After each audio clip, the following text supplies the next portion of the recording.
Welcome to Reddit Stories. I'm Shane, and today's theme is all about friendship. We got friendships that are probably not gonna do so well. Joining me today are two friends. Wow. That's crazy. Was there a question mark in there? Yeah.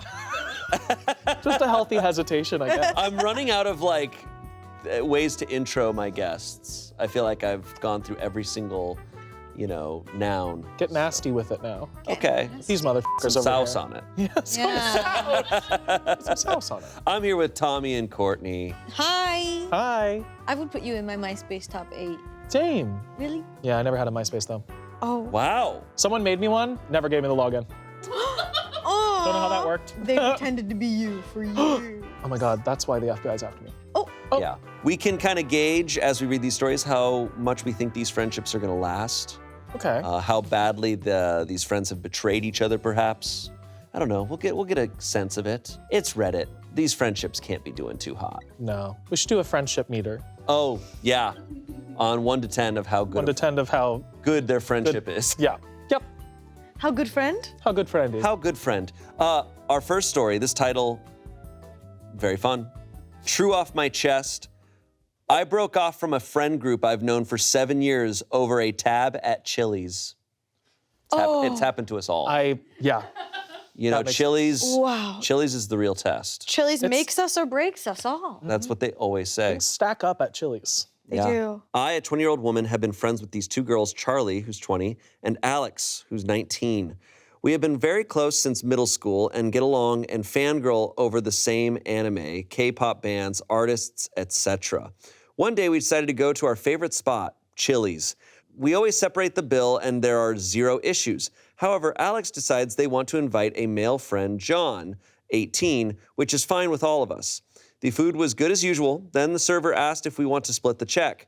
Then Charlie, who usually wants to split the check every time we go out and eat, says, all on one. I thought it was just her feeling generous that day, but then they started giving John shit, eating grins. Charlie said, John, you're paying for us all, just to be clear. John said, what? With visible confusion on his face. Alex and Charlie giggle, get up, and they leave. They signaled me to go as well, but I was just as confused as John was. WTF just happened. Me and John sit there awkwardly. The check comes to $125, and I tell the server to give us a moment to provide payment. I only had enough for me, $30, and John only had enough for him, $40. Charlie texted in our group chat asking if I was coming with them. I asked them, what the fuck are you doing?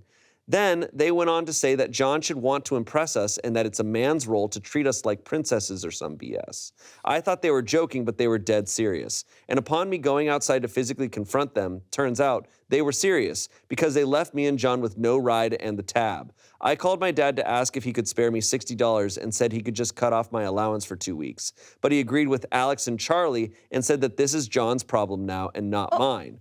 It was like a scene out of a movie. I was in complete disbelief. I explained the situation to the server, who was super cool and told us if we couldn't pay now, I could just leave a number and they would charge me tomorrow. Out of one last-ditch effort, I called my uncle for the money, and he immediately understood and sent me the money. He even said he would be there to pick me and John up. I pay the tab. I apologize heavily to John about this entire situation, but he was actually really chill and super grateful for what I was doing. He explained he only had $40 from his birthday money and decided to spend it with his friends. I get a text from Alex in the group chat asking if John paid for the tab. I said, no, I did, and they got mad at me. Then my dad asked what happened. I told him the truth, that his brother paid for the tab, and he got mad at me. Do I live in the Twilight Zone? Am I crazy for not wanting to ruin a friend's life over Chili's? Anyways, after Alex said, I'm just not going to invite guys to our plans anymore, I left the group chat and blocked both Alex and Charlie. Ooh. John also cut ties with them, and we have started talking more and more, and we sometimes play Fortnite together. Anyways, the moral of the story, you think you know someone. They're gonna fall in love. They're gonna fall in love now. That's so weird. It feels like a bunch of young women learned the word chivalry for the first time and decided to test it out, test out the old... Yeah, they're so young. Wheels. They're 18, 19, 20. It's these are young people. Leave those people, that's fine. You're gonna make other friends. Mm-hmm. I think I recall back when I was a teenager, shitty people love to find an excuse to be shitty. You know, that's just what it seems like it is. It's just like, oh, well, he should want to do, it's like, you guys just wanted to screw someone over. Right. Like, you wanted to like, take advantage of someone. You wanted to get a free meal. You're blaming it on this. Yeah. It's so confusing. Like, it felt like all the other friends knew what the plan was except for OP. Like, Right. Why didn't the other two let her? No. Yeah. Because then she could have been like, no, we're not doing that. And just to try this on somebody feels so weird. That chivalry exists in terms of like, you know, wanting to extend your hand or kindnesses or things as like a form of politeness. But like, there's dynamics at play here. Like, not just any guy is gonna have the knowledge or the means to like do these things at such a young age. Like, this kid doesn't have a full-time job, but he's like, yeah, I got it, guys. Yeah. Like, hello? This freaking birthday money. They're all the kid is 18. He's Yeah. the youngest of them all, it sounds like. It's not like he has a salary. They were literally bullying this boy. Like, they're 19 and 20 and he was younger than all of them. They're expecting this kid who's younger than all of them to pay for all of their meals at Chili's. If you're gonna be like if you're gonna test someone's chivalry, which is just like, bleh, whatever, have the meal and then see if he offers it, but be prepared to pay for yourself. Sure. If you wanna do that. Yeah, some people like to get a nice meal and a date can be the way, but it's like, we're not about to like have 3 people expect one person. Like, That's crazy. Like, when you're on a date, you want to see like how we give and take in an experience like that. But like, it's so weird. It's Right. Spending weird. $125 at Chili's, something is wrong. Yeah. That's also true. I mean, it's been a long time since I've eaten at Chili's. I don't know how expensive it is, but it just fully feels like, you're right, bullying. Like, this was an excuse to bully, excuse to take advantage of someone. I can't believe, I think the dad agreed just because he didn't want to deal with it. Yeah. That's my theory, is he's just like, Yeah. oh God, And then why'd the you? sweet uncle, not only actually a like good got guy. you, cool uncle alert. Hashtag cool uncle TM. Cool uncle, copyright inc.co. Very cool uncle. All rights reserved. All rights reserved, rising. Yeah, and they invited him there and then expect him to pay the bill.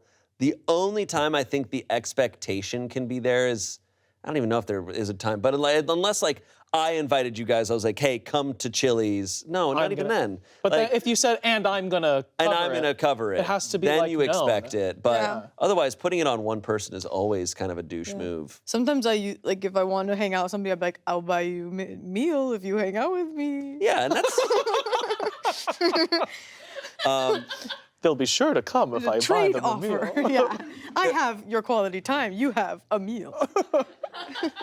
There's a lot of comments. I'm a mom to both girls and a boy who are around your age. This is so wrong of your so-called friends and your dad. I'd be so angry if this happened to my son. At this age, everyone should pay their own way unless otherwise stated. Yeah, at that age, everyone's fucking broke. Yeah. Nobody has money when they're 20. Yeah. Someone said, wow, I cannot believe your dad was fine with this situation. You did the right thing and your friends were classless. Yeah. Lastly, someone said, your friends and your dad are completely assholes. John was under no obligation to pay for anyone but himself. To assume he is going to pay for everyone is just beyond me. Glad you had the class to stay and help with the bill. I would have told the waitress to split it 4 ways after those 2 girls walked out. Then give the restaurant their information so they can be responsible for their own meals. OP responded, I was considering many options, but my main thing was I didn't want to make a giant scene in front of someone I don't even know. Easier options first, then harder ones. In reality, this probably would have been the smarter option. Yeah, the fact that they got up and left too. Yeah. Then I'm really like, this. Yeah. You didn't assume that he was actually going to pay. That's like borderline. You dine and dash. Dine and dashing. I think they effectively dine and dashed and tried to pin it on someone else. Exactly. So sad. I mean, those friends are fortunate that OP wasn't like, okay, well now you owe my uncle money. Like, those are the types of people at that age, or at any age, but that you do need to cut off because they're going to get you in trouble. Right. They're going to get you in trouble. Small update. Oh. Me and John still play Fortnite and have been dabbling in Overwatch as well. It's getting serious. He's actually a very funny guy who is open about his feelings. If we continue to connect this way, I may ask him to go on a proper date. Through some casual friends, I learned that Alex and Charlie think I'm overreacting and the same BS as before, that John should have wanted to impress us and that John should have had more money knowing he was going out to eat with 3 girls. Shocker. It's to expect someone like to want to impress you. Like there may have been a reality where like if a guy wants to impress you, he will impress you. offer to do things. Yeah, they will Exactly. go out of their way to do it. This random guy gets invited to dinner and this He's like, what? It's sad because What? I wonder where people are, like young people are getting their information from. I know. Because I think that type of mindset is being spread around a lot. No. Well, glad she got away from them. Yeah, and and she's I wish playing them the best. Overwatch With her love of her life. with the love of her life. I hope they get a victory royale in the game and with each other. Was that? The immediate regret. All right, moving on. Our next story comes from relationship advice. This is a 25-year-old woman. My best friend, a 24-year-old man, proposed to me. I'm confused and mortified. Where can we go from here?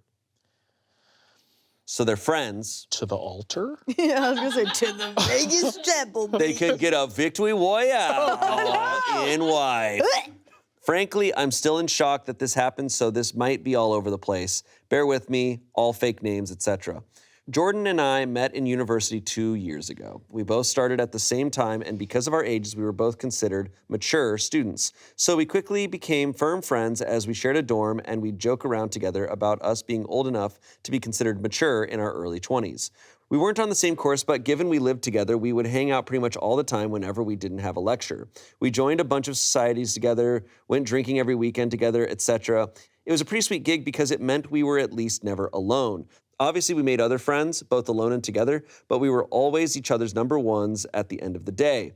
And while we haven't hung out constantly, we decided to make plans to visit each other's hometowns because we're from very starkly different places. Today, we went to mine. Mine is a big central city. This morning we went there and we're wandering down the streets doing some sightseeing because he's never been. There's typically a lot of street sellers here trying to sell you everything from hot dogs to fluffy Pokemon hats. I decided I wanted to get a caricature done. I've never had one and I thought it would be funny to get and hang over my bed when we got back for term. I asked Jordan if he wanted to get in and he refused. No worries, so I sat down to get it done. They don't take very long, 5 to 10-ish minutes, so I stayed looking straight forward at the artist the entire time. He finished the caricature and I loved it, so obviously I turned to show it properly to Jordan. When I turned though, I literally don't even know what to say. He's down on one knee holding up a ring box. I don't even really know what he said, if he did the whole proposal speech thing because I was so confused, I was barely paying attention. Remember again, this is a super busy tourist city, so this has drawn a mini crowd now coming over to cheer us on. I couldn't help but burst into laughter. To be honest, I thought this was some kind of odd prank thing. We never have been prankster types or whatever, but I couldn't come up with a reasonable explanation. So I just laughed and laughed and laughed until I looked at Jordan and he looked genuinely heartbroken. So obviously I asked him something along the lines of, "You're not being serious." This is the only thing I remember him saying. He shut the box, stood up, shrugged, and said, "I guess not anymore," and walked off. Ooh. This left me standing pretty awkwardly in this gathered crowd of people, a lot of who were giving me dirty looks, which made me incredibly uncomfortable. The plan was to meet back up at a hotel where we had booked rooms next door to one another. So I figured that's where he's going and head back that way. But he's not there, so I wait, and he still doesn't return.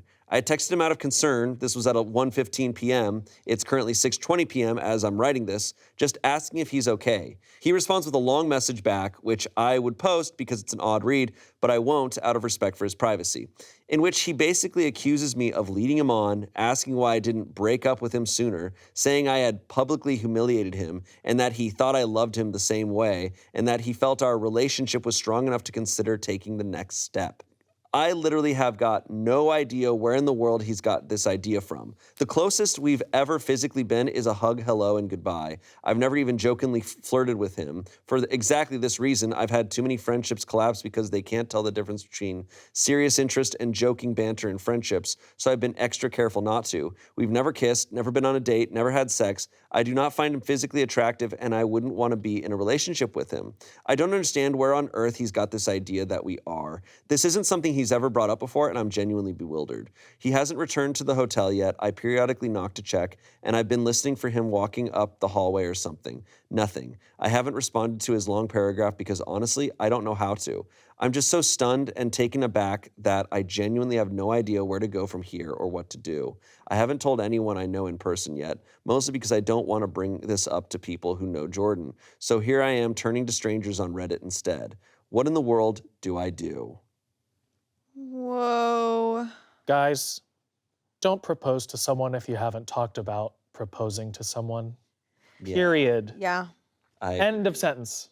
I totally agree with that. It's a conversation you have with your partner. Hey, dude, you thinking about getting married? Yeah, that'd be cool. Okay, Yeah, yeah. You literally. sure? Yes? Yeah. Okay. Then you can do a cute little surprise thing. Also, oh, the proposals in front of people. On the Jumbotron in a crowded place. It's all The so like... caricature artist is drawing the proposal, and then they look so silly when he's proposing to her. It's just like, why make a big scene out of it? It's for you two. It's not a show. Some people love it, but if he had talked to her Right. and known, I've been like, do you want a big old fancy crazy proposal? Or do you want me to just... And not only the like So talk many about talks. a proposal, every step of the way is an there's been agreement. no discussion. so I mean, many talks that have needed to happen first. Because it always feels like such a silly conversation to be like, so are we boyfriend, girlfriend? But like, it is an yeah. important step to be like, hey, Yeah. so are we exclusively dating? Right. Like, are we, there's so many steps that they never discussed, Yeah. but in his head, he thought they were. It reminds me of a story we read a while back where it was two people who were best friends for a very long time, and suddenly this guy just started telling everybody that they were dating. Yeah. And then he just tried to like kiss her one day, and she was so confused. And he was like, "Yeah, so you're my girlfriend now." Yeah. Like claiming her. And it was like, this doesn't sound like the same situation, but I just don't understand how, like, that is so far from a relationship if you've been operating this entire time in your own mind and not communicating anything with the other person. There is no relationship there. Yeah. In reality and in each other's minds, like at all. Right. And how like damaging to the person who gets proposed to be like, do I not know what a friendship looks like? You know, it's like, Right. oh, I trusted this person and now suddenly they're doing this. The whole thing was a lie, I guess. Or Yeah. And more blaming her know. for like, how could you lead me on? Like, I'll lead you, Yeah. how? Point out to exact moments where this person has led you on. By being in the same room as you right, for extended periods asking of to time? hang out like a friend. I don't think there's any version of leading him on unless she said, I want to marry you. Like, if Yeah. you propose, I will say yes. Otherwise, I'm like, no, and no point did you have this indication. Because, some people don't have physical relationships. It's the physical Yeah. side doesn't matter. But there's been zero discussions. They have been friends. They have never claimed to be anything more. Yeah. They haven't even kissed or held hands. Yeah. I'm just a little bit, I know everybody's different in their relationships, but I'm like, this guy gotta do thought, something. like, this guy thought straight to proposing. Yeah. What movies is this man watching? What movies is this man's watching? Comments. Wow, this is the biggest misread I've ever heard of. I don't think your friendship will recover from this, at least for now. The best you can do is make it clear that you don't feel the same way at all. But yeah, this is a friendship killer. Someone else said, yo, he wanted to take the relationship to the next step and decided to propose to you? Bro is either tone deaf or out of his mind. Y'all been best friends for 2 years. Have you actually dated anyone during this time? Don't see him alone. Someone else said, you can talk about this with whoever you want. It's your life. You thought he was your friend, but turns out that was a lie. You did nothing wrong. I mean, also 2 years and they're in college. I mean, like, that's fast by standard relationship. This is, I think his ideas of relationships are very skewed. Fantastical. Unfortunate.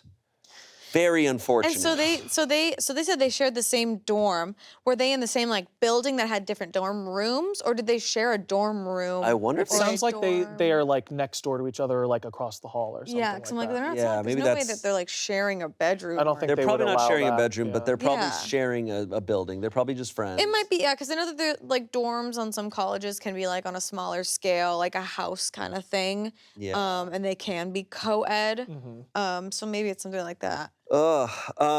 Update. No. Okay. Is the character artist there? He quickly draws one of him going like, "Gah." Jordan did, in fact, not come back to the hotel. I stayed up until 1 a.m. before falling asleep, and he didn't return. When I woke up the next day, the hotel staff let me know he had checked himself out at about 6 a.m. I did end up responding to his big, long text. I took everyone's advice and told him that I was sorry it didn't go as he had expected, but that I wasn't sure where he'd got the impression we were together. I said I'd be happy to sit and have a discussion about it all so we could make sure we were on the same page. He was not happy about this at all, and he again went off with a bunch of the same type of things he'd said in his first message. It didn't really seem to be going through his head at all. Even in these new texts, he kept referring to this all as me breaking up with him, despite me explicitly telling him we are not and never have been together. Again, all his messages were very clear and coherent, even if what he was saying was not based in reality at all. He wasn't sending paragraphs, just sentences in really quick succession, which was blowing my phone up. He told me he didn't want to meet up with me to talk because I had ripped out his heart and crushed it in public.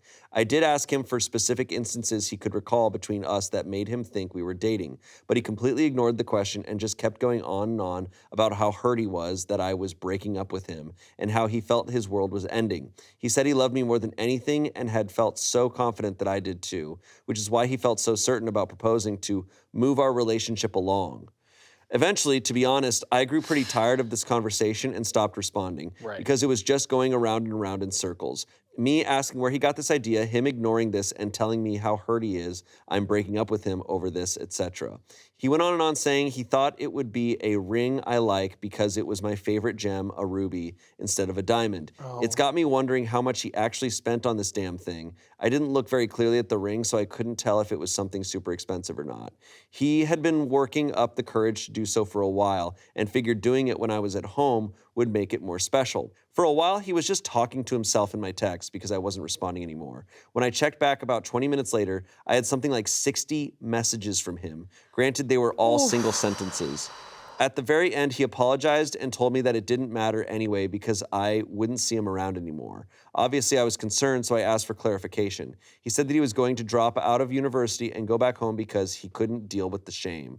That's where our conversation ended. I didn't really know how to respond to that. As it stands now, I don't really know where Jordan is. I didn't ask him, which is my bad. I'm not sure if/when we will talk again. Unfortunately, I can't excite everyone with and then he turned up at my door, and then he sent me flowers or whatever. It feels a lot is unanswered. I still don't know where he got the idea we were together. He hasn't explained that. So I'm sorry I can't give everyone that answer. Oof. Well, she looked out that he left. Yeah. It's like if you're with someone who's that like delusional, then like you don't know what's gonna happen. Yeah. So good thing he didn't show up. God, it is so frustrating how he refused to take any accountability for everything he was saying, everything that he did, refused to answer to anything and make it all her fault. Like, literally about leaving school, refusing to answer her questions, just abandoning all responsibility and accountability. Like, hey, you're here too. You participated in this friendship too. Yeah. I will never understand the type of mindset or the place that someone can be where they message someone like that many times or call someone over and over again. Because I hear about it all the time. Right. Like so often that it's not an outlier, right? Of people being like, yeah, my ex called me like 10 times today. And I'm just like, I can't fathom being in the place because people see one phone call. People see one text. Or two phone calls. Yeah, like that's okay. A couple. Sure. You're really trying to talk to somebody, but I just mean like in this type of situation where they are talking Like and then she 60 starts ignoring times. him. Like, I just want to know from someone who maybe was in that place and now they're out of it, what was going through their head. Right. Maybe just there's no thought going on. That's probably that. It's No, just that's going. pure- That's a clear sign, like, pure because rage. when someone's sending like a long text, it's a little bit more likely that they're thinking more about what they're saying as a whole. But when they're rattling off sentence by sentence, they are not thinking at all. They're just going. putting it all out there on you, and like this person continuing to basically talk to themselves in her texts without her replying. Like, this is concerning behavior. Like, I do wonder if like maybe there was a lot more going on internally than. This seems very serious. Yeah. Like this actually seems, and the fact that he's going to drop out of college and move because of this. Oof. It's like, this sounds like... This is a bigger problem for this man. It's concerning. I think it's concerning behavior. Yeah. Communication, like misunderstandings happen all the time where people think that feelings are there when they're not, and people are trying to be respectful in terms of affection and things. But like, if that happens, it's like so important to learn from it. And like, this is obviously the most extreme version of that. But like, to refuse to even... Like, it didn't matter if she was texting him back or not. He was still going to be saying all the things he was saying and not answer her or even hear what she's saying at all. Do you think the caricature artist drew her responding to the proposal? Like her being like... Him drawing so fast. I just picture it so fast. She's like, eek! Like, oh, man. Wow. that sucks. That's crazy. And it sucks because, like, they were, to her knowledge, she thought she had a really good friend. Like, she thought because, like, that's what I love about Smosh is, like, we really show and normalize platonic friendships across all genders because I think it's super important to see for people to experience. And, like, she thought that's what she had and it was completely a lie. Like, that really sucks. Okay. Our next story is from Am I the Asshole? Am I the asshole for explaining my pizza to joy ratio to a friend who is trying to justify buying a vintage car? Pizza to joy ratio. I'm gonna need more information. Odd name, but I'll explain. A few years ago, I came up with a simple math formula I use whenever I'm going to make a dumb purchase. When you come home from work, making a filling meal from scratch will, on average, take about an hour. A takeout pizza costs around $20. So having that pizza instead of cooking and getting to relax instead means an hour of enjoyment costs you about $20. So before I buy anything, I sit down and think if I'm going to get a number of hours of joy equal to the price divided by 20 out of this item. This is only for non-necessity purchases, obviously, because applying it to hot dogs or something would create a number of serious questions I don't want answers to. Here's the argument I got pulled into and asked for my opinion.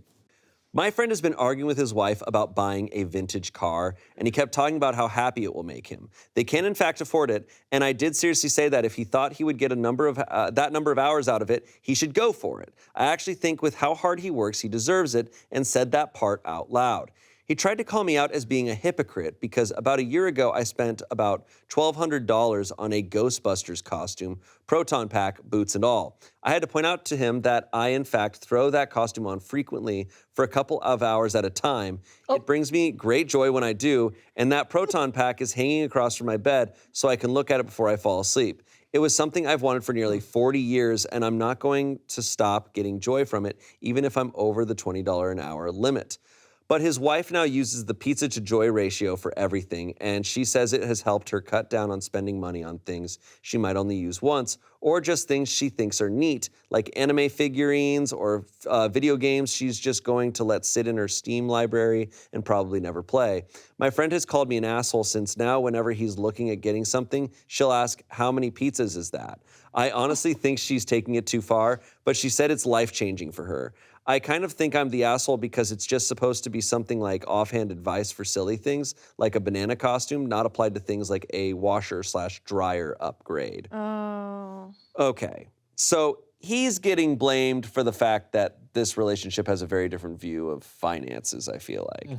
Yeah, it sounds like they took his idea and ran with it, or at least one of the people. It was just inspiring to her, but he's mad at his wife for wanting to spend less. Yeah, and he called him a hypocrite for saying you deserve the car. Yeah, because what's crazy is, at the very least, OP is not the asshole, because OP was like, oh yeah, spend it on whatever. Right. You're allowed to do whatever you want. Yeah. He's not telling anyone to do anything. Yeah, must have been like a point of resentment from this friend for a while for it to come up now. Is OP sitting around in this costume? Yeah, I need to know this 2 hours at a time. The most important thing is That's it's what I'm like, hooked on right now. every now and then I wear this costume for hours like- at a time. Just... Just one mirror, it's like broken. He's like, it's a dark I'm so room. full of joy. I love this. Hey, maybe.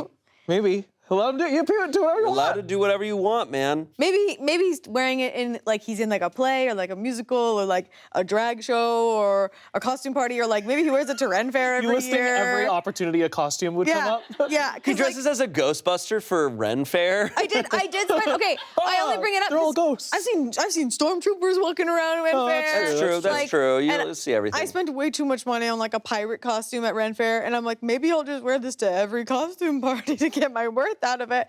Haven't done that, I'm but not I've thought dissing about this it. guy. I Yeah, just I think it's know. such a specific.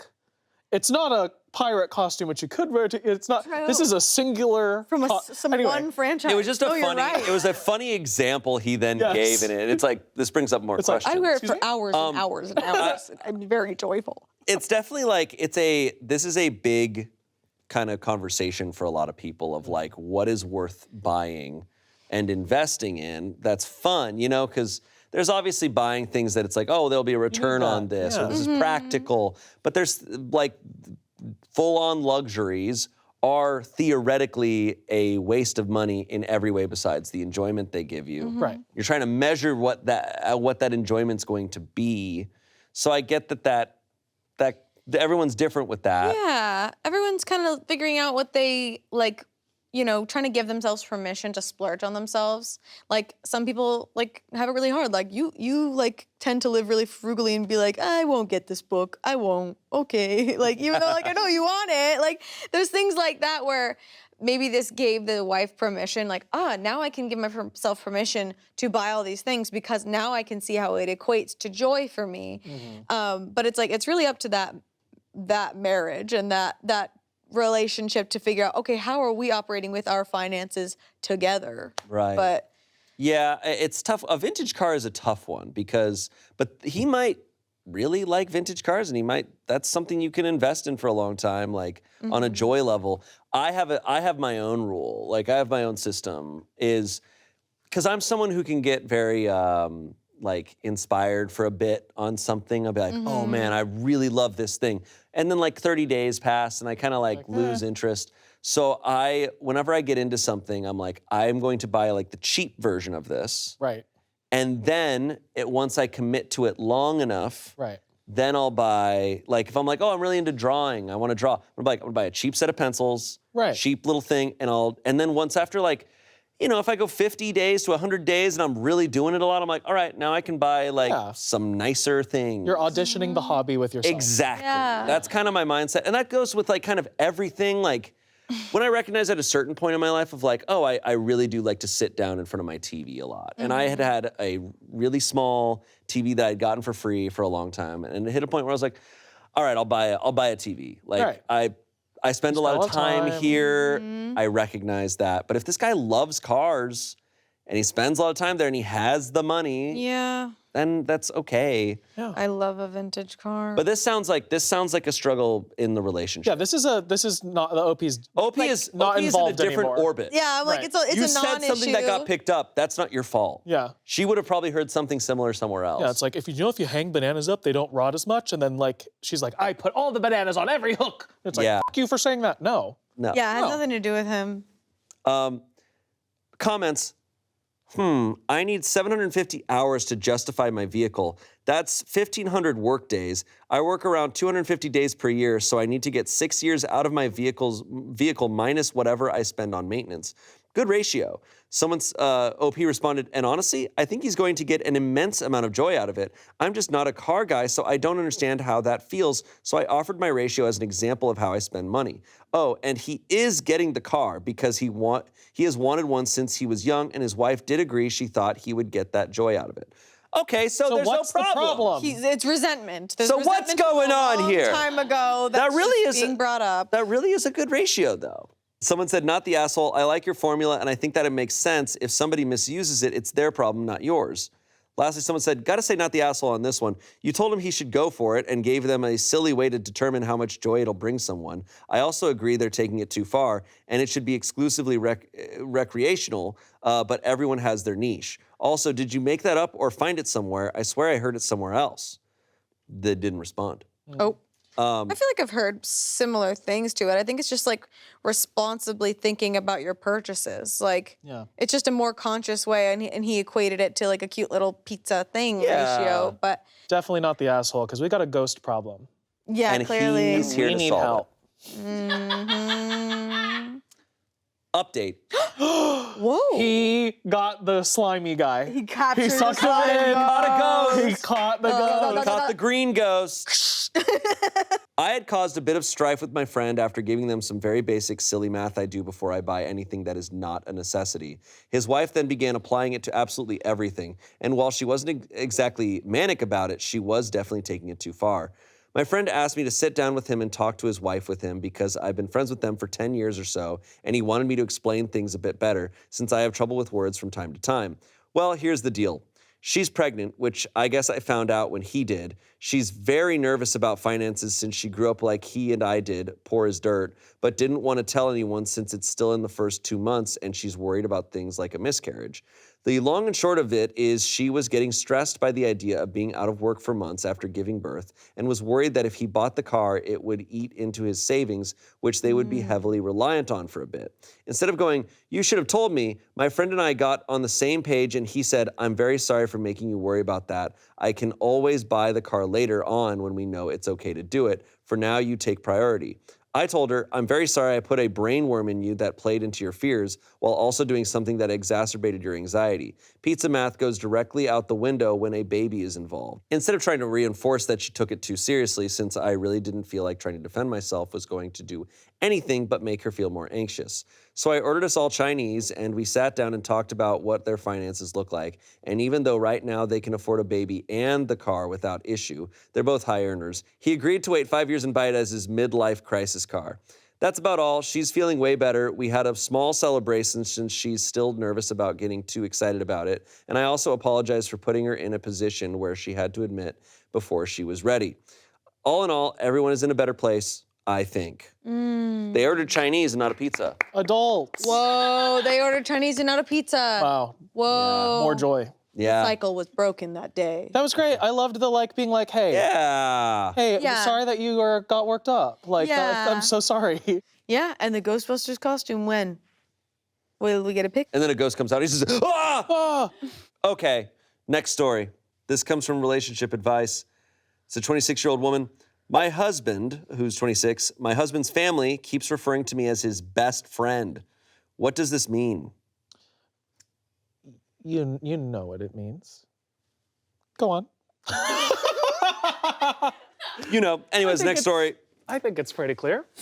My husband, Robbie, who's 26, and I got married earlier this year. It was a beautiful day, and I felt so much love and support from both sides of our family. Oh. 2 months after... Didn't expect that. 2 months after our wedding day, we celebrated my birthday at my in-laws' house. It was nothing major, just a dinner and a night together with me, my husband, his mom, who's 50, dad, 50, and sister, who's 22. That was the first night I noticed them referring to me as Robbie's best friend. After my birthday dinner, we were all sitting together in the living room, just chatting and having some drinks. That's when my sister-in-law got a phone call from a good friend of hers. When she answered the phone and her friend asked what she was doing, she replied that it was her brother's best friend's birthday.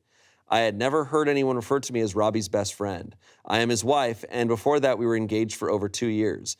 Hearing my sister-in-law refer to me like that confused me greatly. I always refer to her as my sister-in-law, and I would expect her to do the same, or maybe even as Robbie's wife, but certainly not best friend.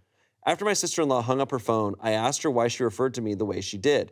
She did not seem at all abashed. She just said, "Well, you are best friends, and that's what mom and dad call you," referring to my mother-in-law and father-in-law. My sister-in-law and I are by no means very close, but we are nice to each other and have never had any fights. We just don't hang out outside of family functions because our personalities are pretty different. She's never made it seem like she was annoyed or mad at me. I decided to let it go that night, even though it weirded me out.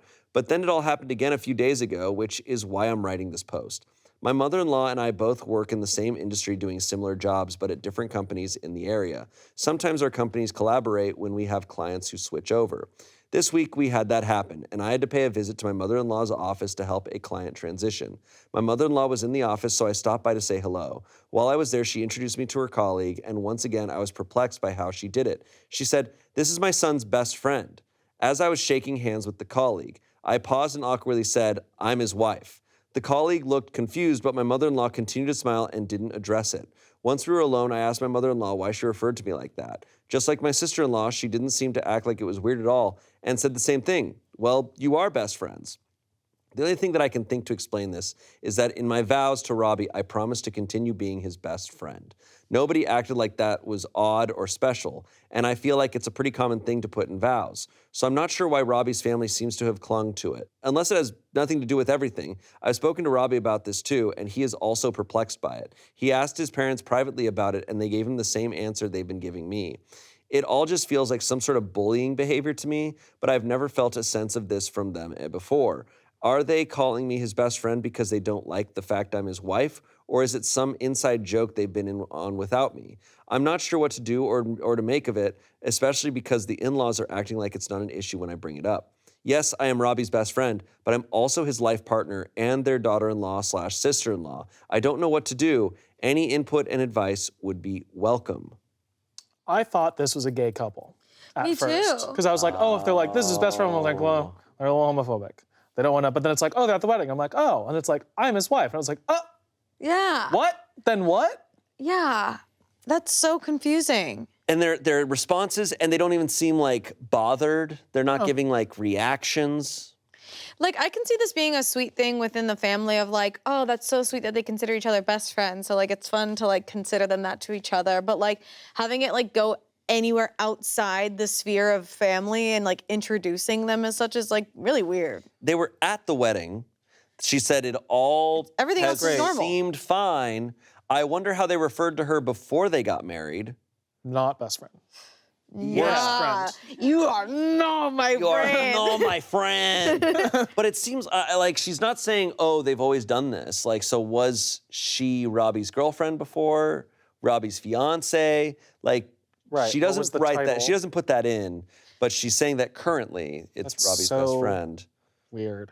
I'm trying to like literally understand like, oh, maybe they're not trying to like reduce her to a wife role, but it's like, I don't know, there's something about like ever since we've gotten legally married, like certain things just get taken more seriously when I'm like, my husband is picking my prescription up. But like if I were to say like my best friend is coming to get something or like it's just not, Right. there's just some more like, also when it's a mother-in-law introducing to a coworker and stuff, like this is my son's best friend, that's not giving the coworker any context at all. It definitely feels like a respect thing. It's a huge lack of context. Like, that's a big difference Those are to completely anybody different. outside of the context. Yeah, because when you're introducing someone to a complete stranger, that context is kind of important. It's Yeah. kind of like, oh, here's our dynamic. Yeah. It's not just because son's best friend could be like, oh, you don't know this Some person. guy. This person Right. doesn't mean anything to you. Right. But it's, no, this is my son's wife. It's like, oh, that's your family. Yeah. That's huge. That's a huge that's thing. literally, that part. And there's different contexts that can always be there, right? But it's just odd. It's odd. it feels like a too. step back. Yeah, no, and it is like, because being considered family is very different than just being a family friend, you know? I wonder if this Right. company stuff has anything to do with it. But the sister, they were at dinner, and the sister was saying And you that. did it at my birthday dinner. Yeah, I would understand if it's like, oh, she's worried about that being misread or something, but she's also not getting upset. None of them are getting upset when she corrects them. They're just going, oh, Like, no, you are best friends. Yeah, So You are weird. best friends. It's so. What's the problem? because you are. Comments. How about just being straightforward? Yes, Robbie and I are best friends, but now that we are married, I would prefer that you refer to me as his wife, as I treasure our relationship. Thank you. Someone else said, this seems passive-aggressive. Have your husband shut it down.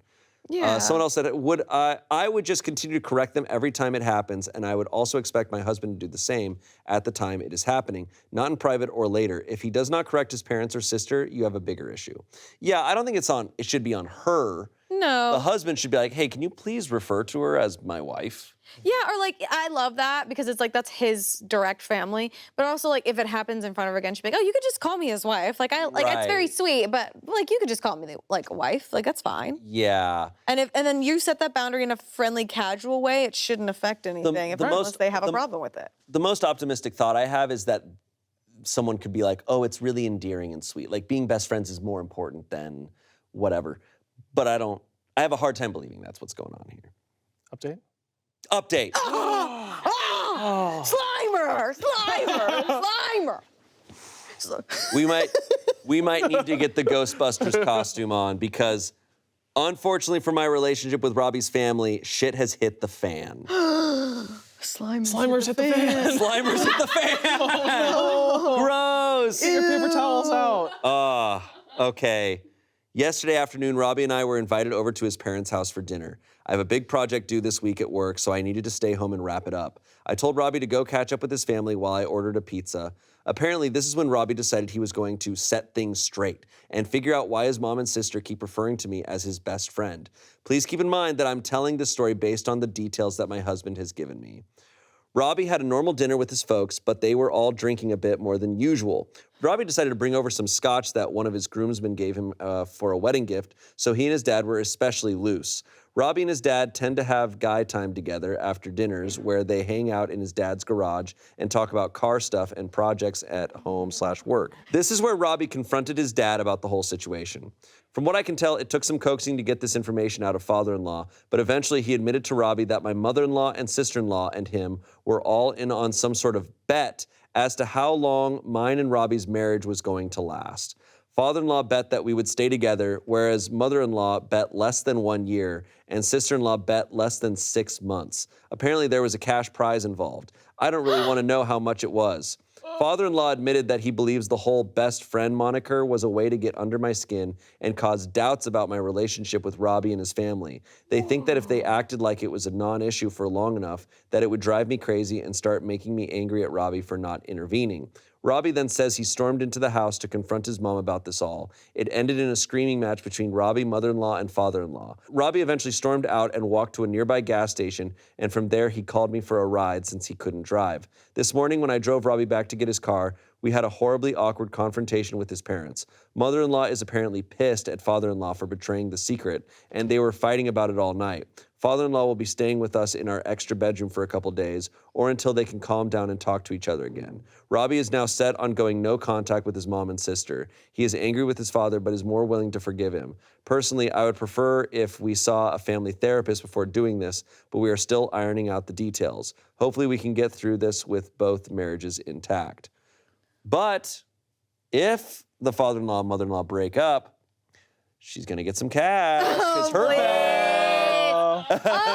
They just solidified their marriage forever, actually. Yeah, I think so. By like having like a, oh, let's see how long you last. They're like, actually, we're in love forever. And 20 years from then, the mother-in-law and father-in-law will be like, we did it for you. That's the test. crazy. It was all for the a mother-in-law to test. be mad that they got caught in their horrible. That is horrible. That's horrible. It's one For your thing own kid? It is one thing in a safe space to talk about things.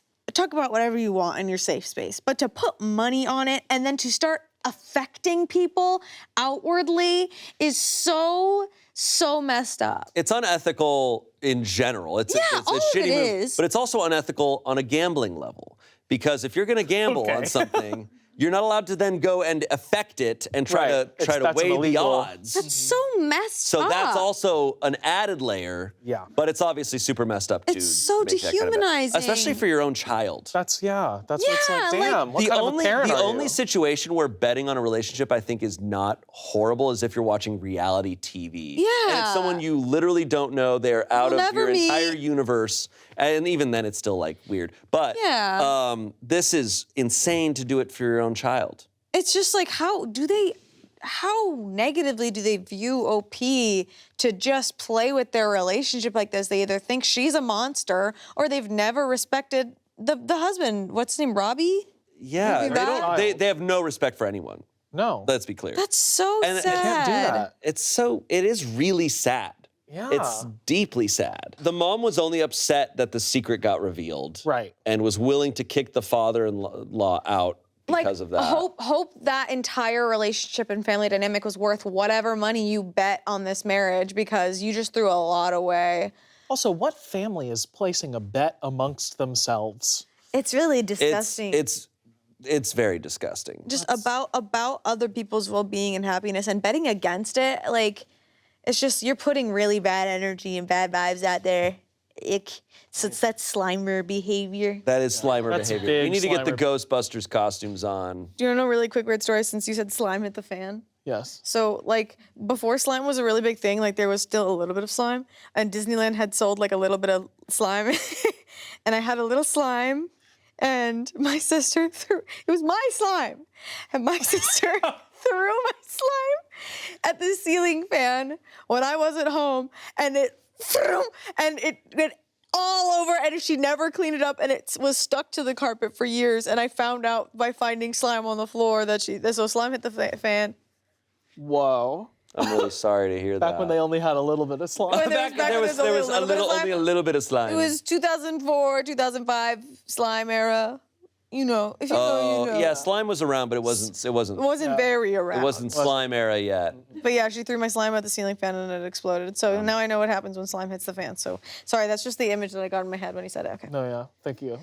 Hope you enjoyed my story just then. If you want more, there's 2 videos right there and there. Comment down below about Courtney's slime story. That one's really sad. That's so sad. That's a bummer. I've never done that. No, that's horrible to do. I also think that stuff always comes to light. Oh, yeah. When people try to be like, oh, yeah, no, we're going to have it be our little secret, I'm like, someone's going to find out. For sure. I'm like, or if you're trying to keep a secret like that, you can never drink again. Right. You can never drink again. Like, it's going to come out. I do think, though, Tommy, you're right. I think it seems like this is going to bring them together.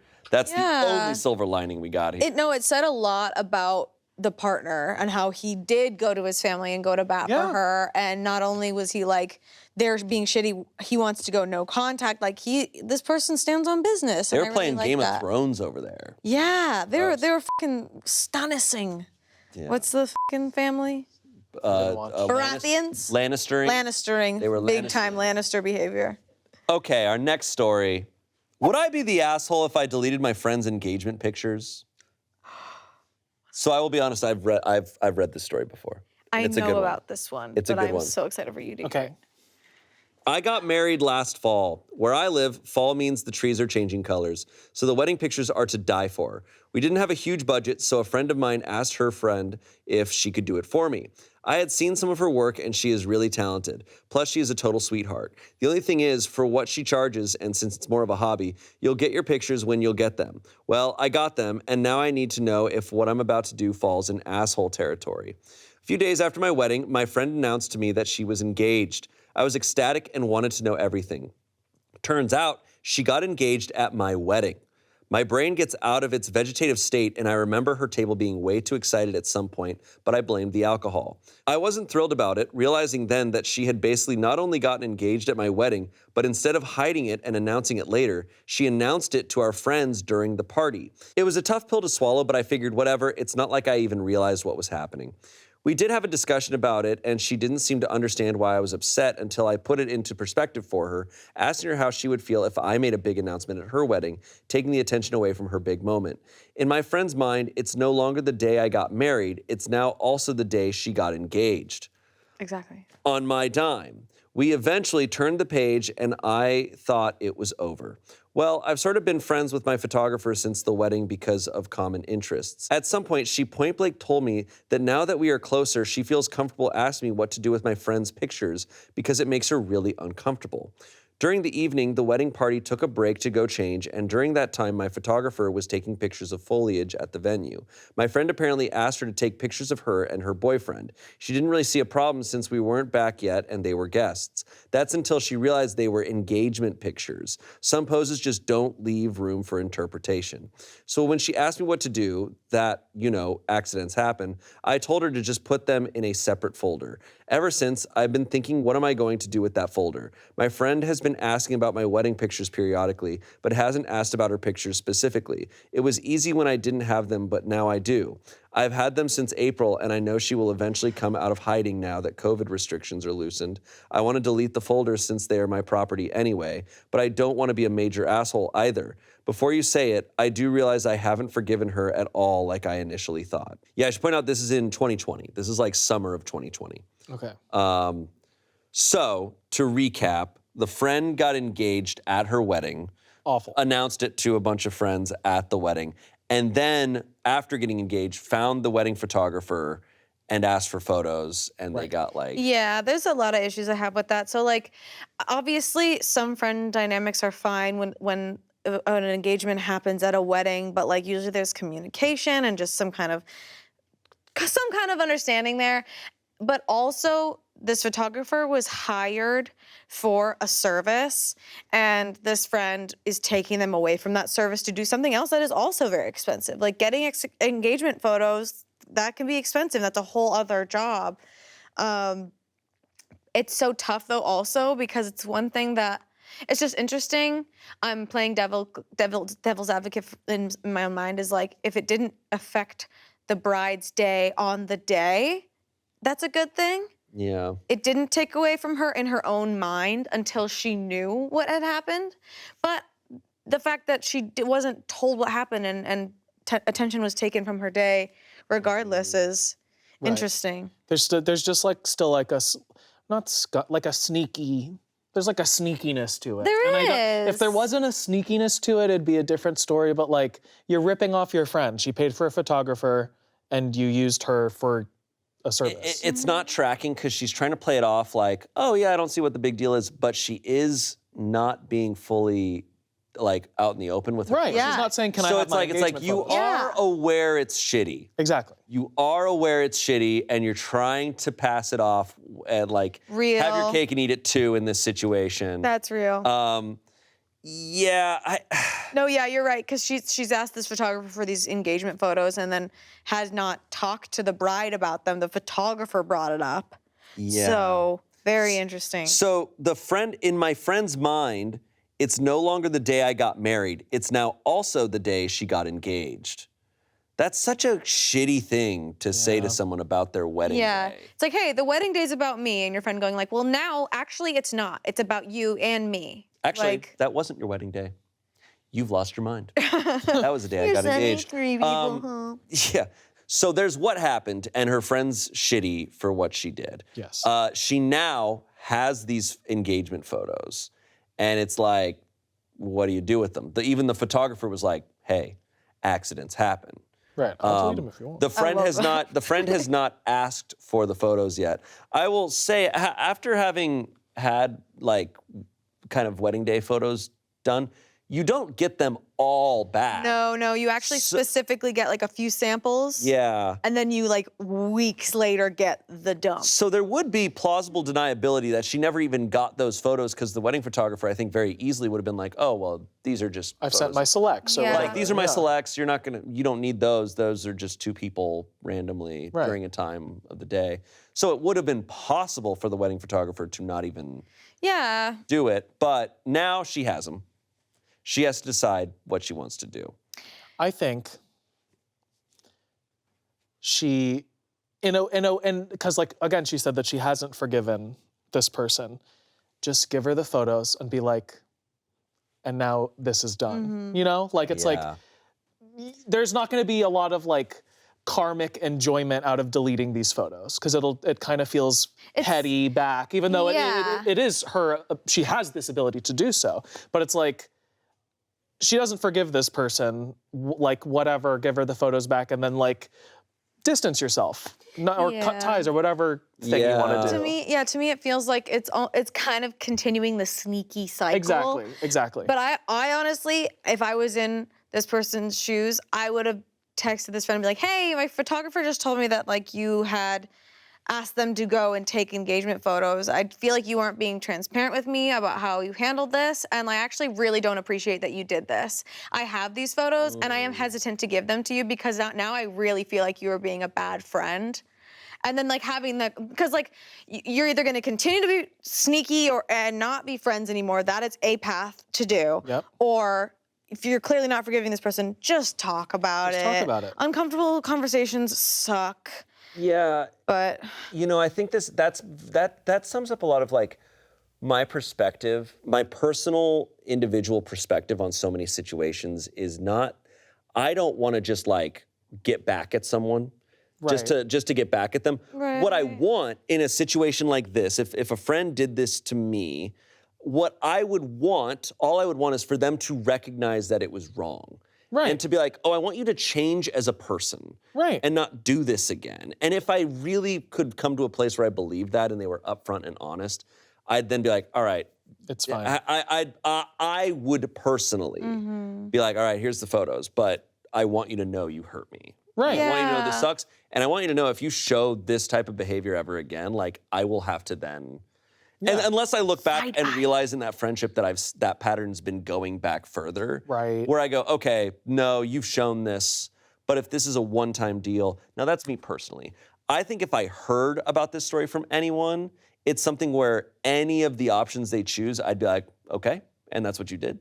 Right. Like I wouldn't judge someone. I mean, I don't know how I would feel. It depends on the individual situations. Right. If someone was like, and I deleted the photos, I'd be like, oh, damn. Like, whoa, okay. But, or if they were like, and I gave her the photos and, that's what happened, I'd be like, okay. That's really that's like the highest high road is giving her the photos.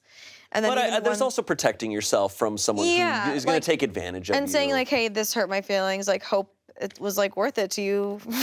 Right. The question I am always left with, because this happens so much, is I'm like, I don't understand the perspective of wanting to propose at a wedding. Do you think the friend knew her partner was going to propose to her? Like maybe that part was out of her control, and then she just kind of wanted to ride the wave, the friend? What? Like this friend got proposed to at the wedding, right? Maybe she didn't know he was gonna do it that day. Oh, so she's like, oh shit, I'm getting proposed to. Oh, she's like, yeah, I'm proposed to. Oh my God, this is so great. Like, don't want to take away from the wedding day, but like, let's still ride this wave and still like have our own joy here. And then trying to damage control later. I don't know. I'm just saying like whoever proposed to her, I just don't understand wanting to propose at a wedding. Right, because I've never understood it. you're taking away from their day, but you're taking away from your day. I know. It's the like story is you were at someone else's wedding. It's not exactly. There's no story to it. It's just always confused me, and I think it's hard for me to think about the whole situation because I'm always just so confused by that. Yeah. Comments. Not the asshole. She not only got engaged at your wedding, but also got the photographer you paid for wedding photos, not cheap, to do their photos. Yikes. I wouldn't blame you for just deleting those photos. You could get her to pay the photographer for those specific photos, but not the asshole either way, in my opinion. Yeah. There's another option is being like, hey, the photographer recognized like those. I told the photographer that you guys just got engaged and those are technically engagement photos. She charges a lot for that. Like, you might need to ask for payment for that. Not the asshole. She gets engaged and takes attention away from the newlyweds. She then has a full engagement shoot on your dime. Delete them and tell her that you've deleted pictures that had nothing to do with you and your husband. Ooh. Lastly, someone said, more and more I've been hearing of people getting engaged at others' weddings. It just reassures me that I would not want that shit at mine. The thought of it just pisses me off. Anyways, not the asshole. Yeah, I mean, I think I would reserve the getting engaged at weddings as it depends on the dynamics of everybody involved. There's sure. situations. Yeah. But yeah, it's weird. It's the sneakiness. I like that. It's the sneaky. It's disrespectful. Yeah. It's just ultimately disrespectful. Final story. Oh. Comes from Best of Redditor Updates. So. Okay, so you're saying there's an update. No. It's a 24-year-old woman. My best friend, who's 23, a 23-year-old woman, did something horrible at a mutual family friend's wedding and blamed it on my younger sister, who's 19. I am considering cutting ties with her, but am having a hard time. Okay. Let's go. This is a meaty one. Hi, Reddit. This is a bit of an unusual situation, but I'll try to explain it as best I can. The story involves myself, 24-year-old woman, my best friend Caroline, 23-year-old woman, and my younger sister Nicola, 19-year-old woman, and our mutual friend / groomsman Daniel, who's 28. Using real names because I know Caroline doesn't use Reddit, and if anyone who witnessed this happens to see this, I'd love for them to get the actual facts of the story. Whoa. So over the weekend, a very good family friend of both my family and Caroline's family was getting married. Caroline and I have been best friends for years. We met when we were toddlers. Our moms are best friends. Our sisters are friends, etc. You get the picture. We knew that both of our families would be invited to this wedding, and we were both looking forward to it for months. It's important to note that Caroline's family and my family have a ton of mutual friends, and this was going to be a very large wedding. Guest count was in the Hundreds. Why would you do that? That's a carnival, not a wedding. Carnival. That's the Super Bowl. Oh my God.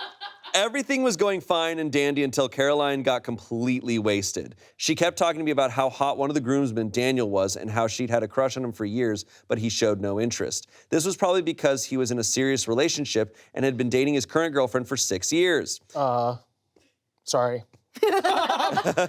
Sometimes I can't help but go, The girlfriend decided not to attend this wedding because she didn't know the bride and groom very well, and because Daniel would be a groomsman, she wouldn't see him very much anyway. Fast forward a couple hours, and Caroline is hanging all over Daniel. She's constantly asking him to dance with her, get her drinks from the open bar, etc. She's point blank throwing herself at him, and it was embarrassing and painful to watch. I tried intervening a couple of times to get her off of him, but she snapped at me, and at that point, I decided that it wasn't my problem. Furthermore, Daniel wasn't completely pushing her away.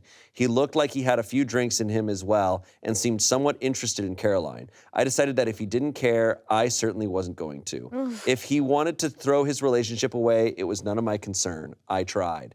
I didn't witness this next part, but by the end of the night, Caroline and Daniel were having sex in a different room of the hall. Yes, it escalated quickly.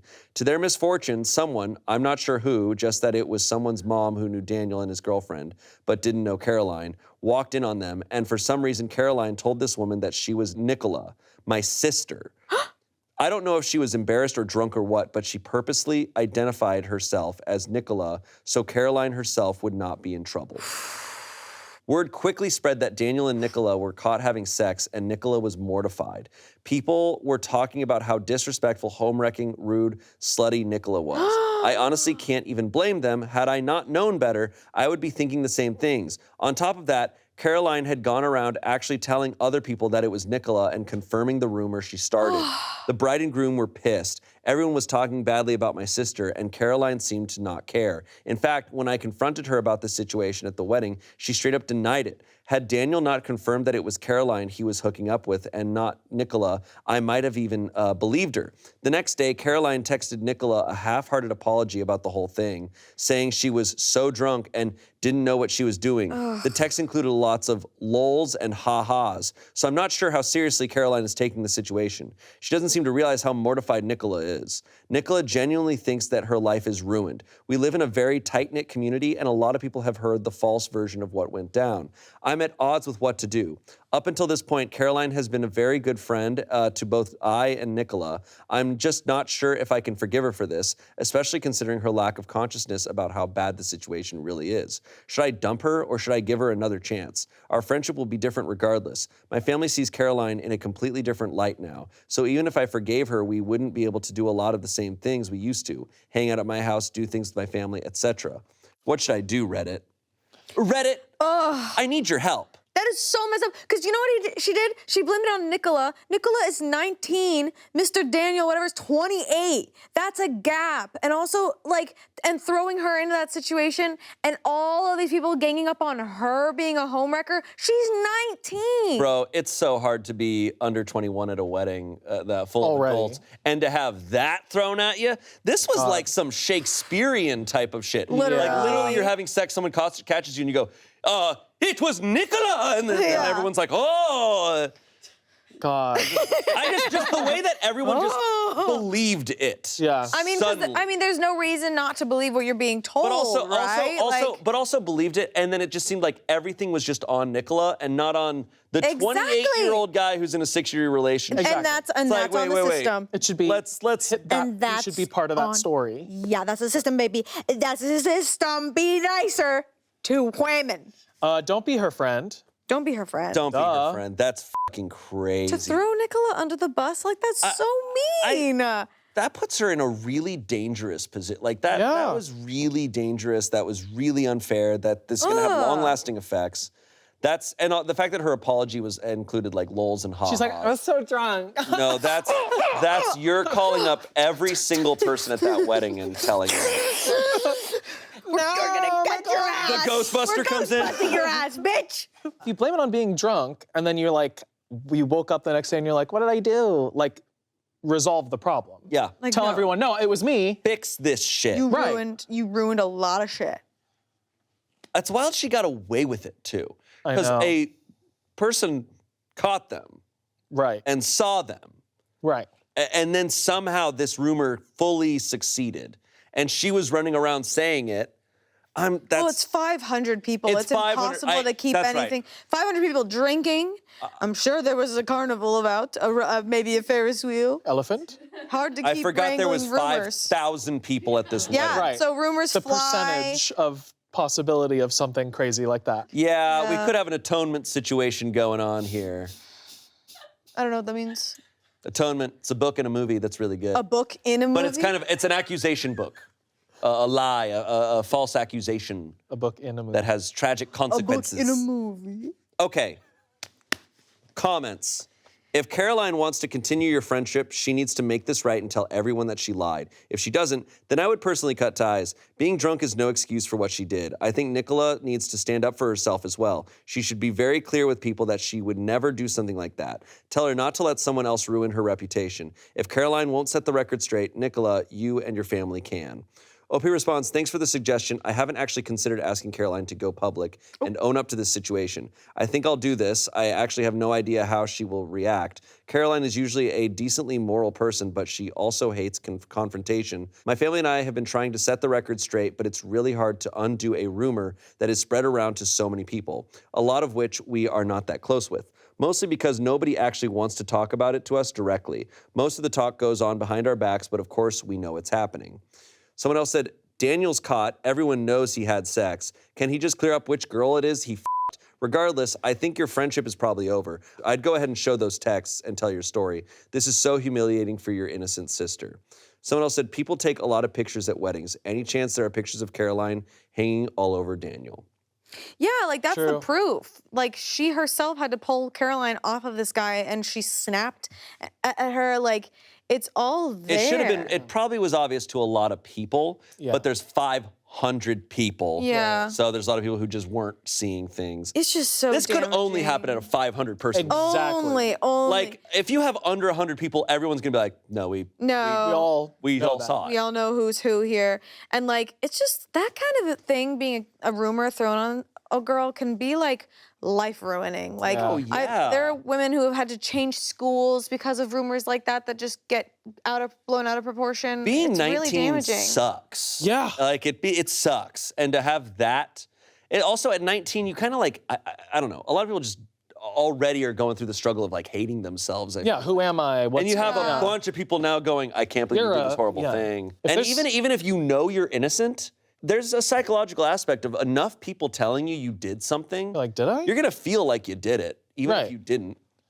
Okay, update. Let's go, please. Please. Caroline has to get what's coming to her, right? But do we think it's photos? Do we think it's witness testimony? Stones thrown at Do we her. think Daniel throws her under the bus? I don't think Daniel's going to do anything. No, Daniel's He hasn't done anything, he won't do anything. Daniel's gonna be a waste of time. I think we Right. know that. I think someone saw the Reddit post and gave an honest account of the experience. Whoa. Because remember, she didn't change names or anything.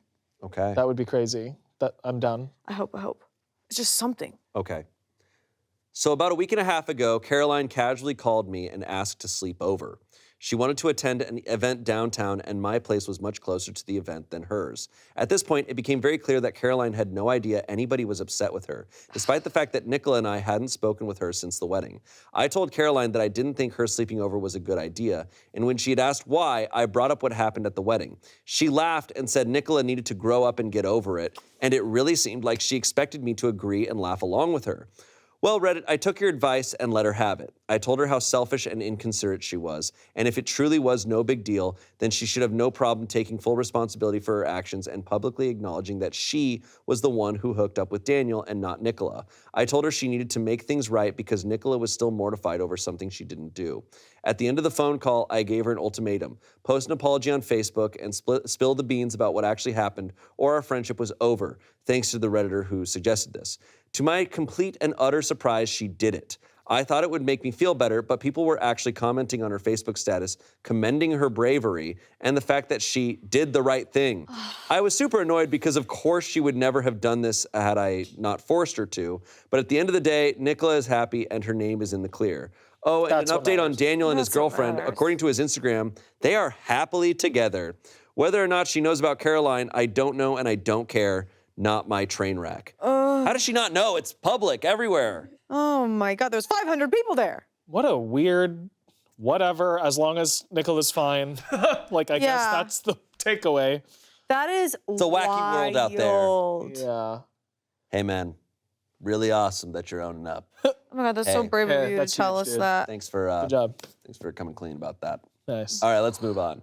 That's crazy. That's so insane. Well, Nicola's name has been cleared, though. Yeah. Yeah, That's that's what's not the end. That's not the update I was expecting at No, all. no. Me either. It's very straightforward and whatever. It is Facebook after I guess all. Facebook is the way to do it. I was like, how do you like publicly clear someone's name? I was like, is she gonna go door to door like campaigning like a congressperson? Like, what do you do in a city like that? It's Facebook. You could post an AI image of whatever, and people will be like, Toast. "This is real." Be like, see, it So- was Nicola, and it's like, a picture Yeah, of them. exactly. It's just the most awful AI image. Ugh. Well, all Wow. right. Justice for Nicola was achieved. Yeah, I still don't think I'd. That's hard to be friends with someone after they No. did that. No, simply no. Simply no. These are some wild friends that people have out there. Yeah. Yeah, I mean, because like it's one thing to do the quote unquote the home wrecking, but also like OP was trying to get her out of that situation, trying to pull her away from it, and this friend snapped at her. Yeah. Like, whoa, what? Real people's masks are slipping. You know, that's kind of when you can see real yeah. shit. Yeah. Like that's just on the smallest scale, and then she goes on to do bigger and bigger things. Like I just don't see any room to forgive someone like that, in my opinion. For Totally. Sure. Well, good. Everyone was really disappointing this time. Good. We're not mad. We're just disappointed. We're gonna put this all in the pizza to joy ratio. Yeah. and Do you think see. we're gonna do? So now do we have to like eat a bunch of pizza to feel better about this episode? I think that's what the I think takeaway was that from is that story. literally the takeaway. Yeah, you eat a bunch of pizza and you feel Okay. good. Okay. Okay. Pizza coming. Pizza coming. Pizza coming. Well, thank you both for being here. Thank you for fun. having. And thank you all for watching. I hope you don't have any friends like this. Yeah. And Shane, thanks for being my best friend. Oh, Hey, you two are thank you. best friends. Thank you, We're best best friend. friends. We're just best friends. I don't have a bet. Just clarifying that. There's no bet. Let us know what other themes and subreddits you want to see on this show. Let us know your thoughts and opinions on these stories that we've read today. And we'll see you next Saturday. Bye.